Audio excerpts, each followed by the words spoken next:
Hello everyone and welcome back to the Carcode YouTube channel. My name's Sam. First of all, before we do get into this video, a huge thanks to Lancaster Honda for allowing me to make this review on the new Civic Type R. They are part of Cox Motor Group, who've helped me with loads of videos. All of their relevant links are in the description down below, so you can go ahead and follow those links. This Type R is actually still available, which is quite rare as there's not a lot in the country.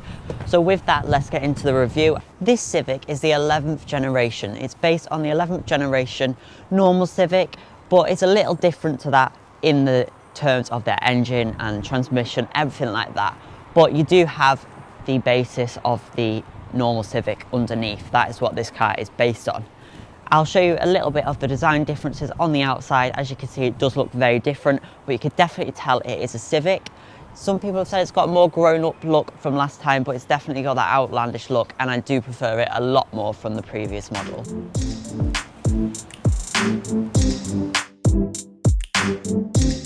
To the front of the Type R from the normal Civic, there is quite a few differences. So of course you've got your Type R badge in here, but you do have the red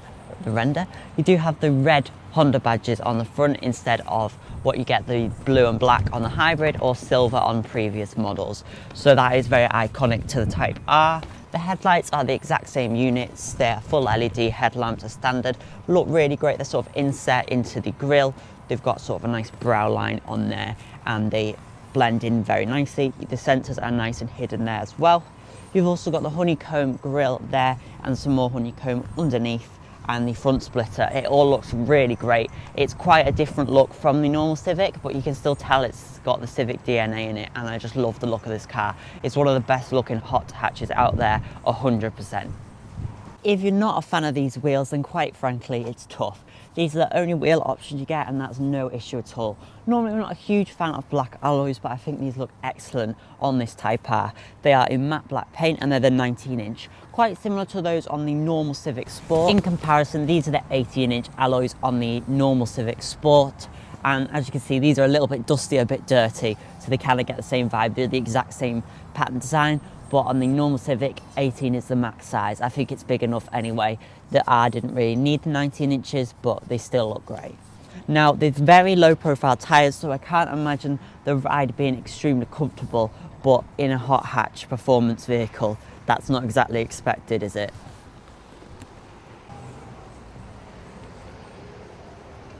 So the two Civics, the normal one and the Type R, they're kind of like day and night, completely different. So instead of having no exhaust, you've got triple exhaust. That's the iconic look of the Civic Type R. I think it looks great. Again, red badging and Type R badge, and then this huge gloss black rear wing, which feels really well bolted on.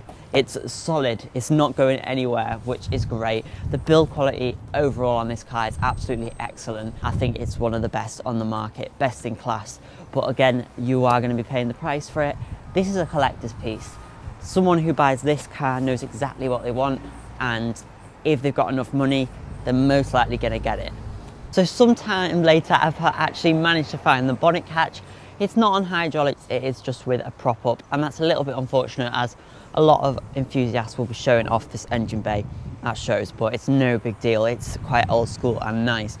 You've got the inline 4 2 litre 4-cylinder turbocharged petrol engine here with 329 PS, which works out to around 324 brake horsepower. So just in it now, it's getting fueled up. I'm being the passenger today. I can say it is quick, definitely. The 19-inch wheels are very firm, but you definitely expect that you've got the driver mode select anyway, so we've got comfort and things like that. Hopefully in the future sometime I'll be able to drive one of these, because it's just great. It's got rev matching on it and everything. Great fun. What's it like to drive compared to the previous one? Nicer. Yeah. More responsive. Yeah. Quicker. Sound nicer as well. Yeah.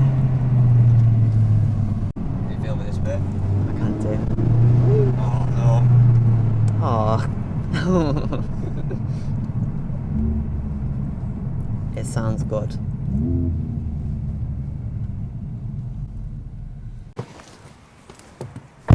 So stepping inside the Type R, and honestly I could say these seats are some of the comfiest seats I've ever sat in, literally like sitting on a cloud. And as soon as I saw the Type R release, I knew I really wanted to review it. The inside of the Type R has always been quite similar, and I think in the past I didn't really like it as much as I do now. You do have the dark headlining as you'd expect in a sporty car. Unfortunately, there's no option of a sunroof, which is a bit of a shame. I would have loved a sunroof on this car.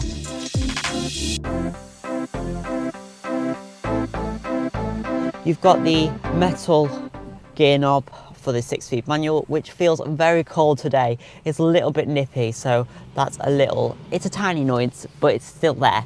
I wouldn't have minded the normal sort of gear selector that you get. Instead it's silver, and it's very cold to touch actually, and I can imagine it being hot in the summer as well. Maybe not too much because it is silver.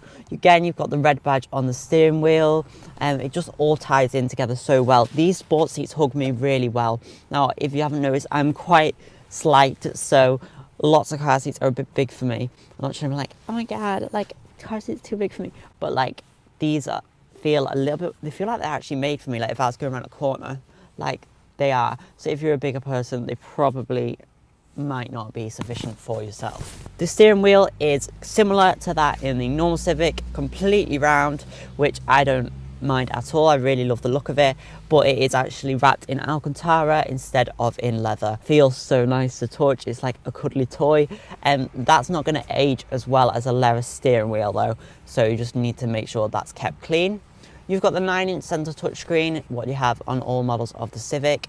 Again, it's actually faced towards the passenger, which is another pet peeve of mine, especially from Japanese car brands. Like their right-hand drive light, also they really should have it tilted towards the user. But the user interface is incredibly easy to use. I find Honda's one of the easiest, most user intuitive. It's not the most exciting looking one, but it's very easy to use, and I just really like it, to be honest.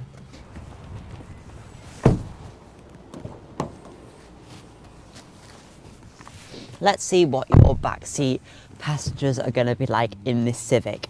Again, you've got this sort of Alcantara plush, very comfortable feeling fabric. It's really comfortable in here. You don't have any armrests, which is a bit odd since you've only got 2 seats instead of 3 back seats, what you get in the normal Civic. Your cup holders lay here instead of in the armrests. It's a little bit different. It's sporty. I do like it. You do get the red seat belts carried on through the front. I love these. I think they're absolutely stunning. They just really add to the car. I think it looks great. You do have 2 sets of ISOFIX points back here, and loads of absolutely tons of knee room and tons of headroom as well. The fact that it is a 4-seater does make me think Honda could have made this a 3-door for the Type R, and that would look quite cool. I've seen renders of it. I'll put them in. I think they look really cool.